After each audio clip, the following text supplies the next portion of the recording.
देखो, इस वीडियो में हम कोई ट्रैप्स डिस्कस नहीं करेंगे, कोई क्वेश्चन को सॉल्व नहीं करेंगे।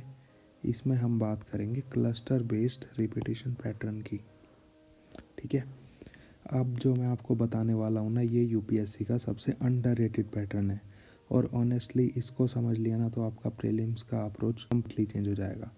कुछ एस्पिरेंट्स को लगता है कि यूपीएससी हर साल नए क्वेश्चन पूछता है, पर रियलिटी ये है कि यूपीएससी नए क्वेश्चन नहीं पूछता, सेम थीम्स को नए एंगल से पूछता है।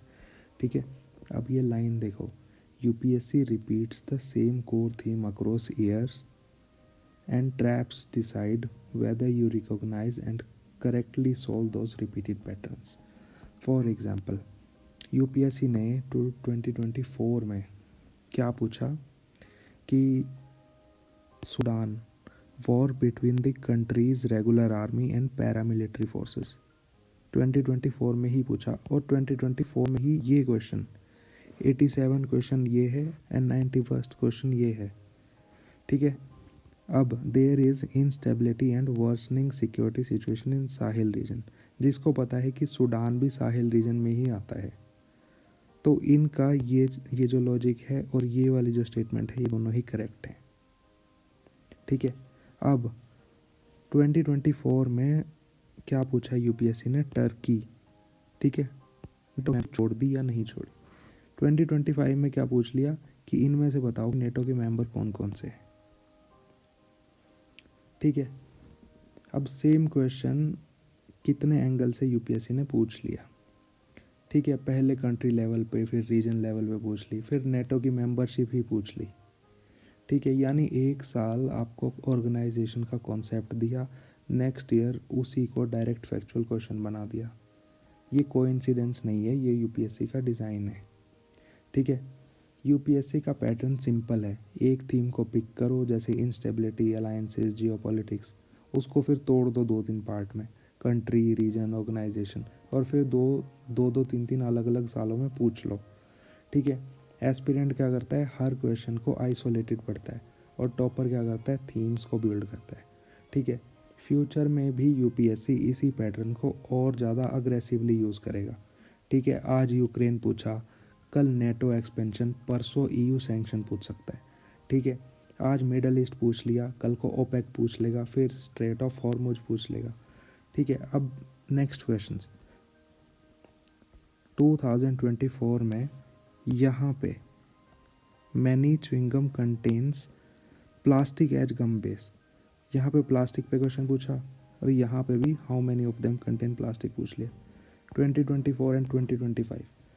अब हम अंदाज़ा लगा सकते हैं कि 2025 के कितने क्वेश्चंस 2026 में रिपीट होने वाले हैं।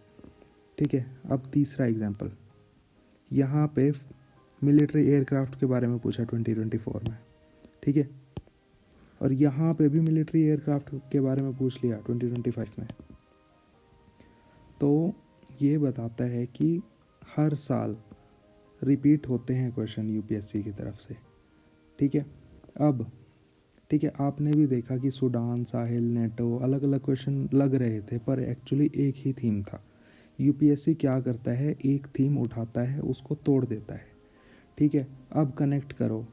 ठीक है, पिछले जो हमने ट्रैप्स किए हैं पिछली वीडियोस में, वेट बल्ब वाले क्वेश्चंस में, आइसोथर्म वाले क्वेश्चन में, ठीक है, आईडीएल वाले क्वेश्चन में, यूपीएससी ने क्या किया, यूपीएससी थीम रिपीट करता है पर एस्पिरेंट हर बार सेम टाइप की गलती रिपीट कर देता है। ठीक है, और वहीं पे सिलेक्शन डिसाइड होता है। तो अगर आप ट्रैप्स समझोगे तो आप वही क्वेश्चंस कॉन्फिडेंटली सॉल्व कर पाओगे। ये ट्रैप वाली सीरीज़ इसलिए इम्पोर्टेंट है क्योंकि ये आपको सिर्फ क्या पढ़ना है नहीं सिखा रही, ये आपको सिखा रही है कि कैसे गलती नहीं करनी है। ठीक है, फ्यूचर में यूपीएससी क्या करेगा, सेम पैटर्न और अग्रेसिव तरीके से पूछ सकता है। ठीक है, एक साल कॉन्सेप्ट देगा, नेक्स्ट साल फिर एप्लीकेशन दे देगा। ठीक है, और हर जगह एक ही चीज़ चेक करनी होगी, क्या आप ट्रैप पहचान पा रहे हो उस क्वेश्चन में या नहीं पहचान पा रहे हो, क्या आपको कॉन्सेप्ट क्लियर है या नहीं है। ठीक है, अब फाइनल इंसाइट क्या रहेगी इसमें, यूपीएससी रिपीट करता है क्वेश्चंस, आपको बस डिसाइड करना है और आप भी अब रिपीट करोगे।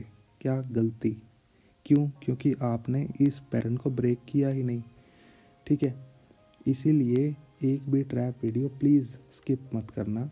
ये सीरीज़ मार्क्स नहीं सिलेक्शन डिसाइड करेगी। Thank you so much.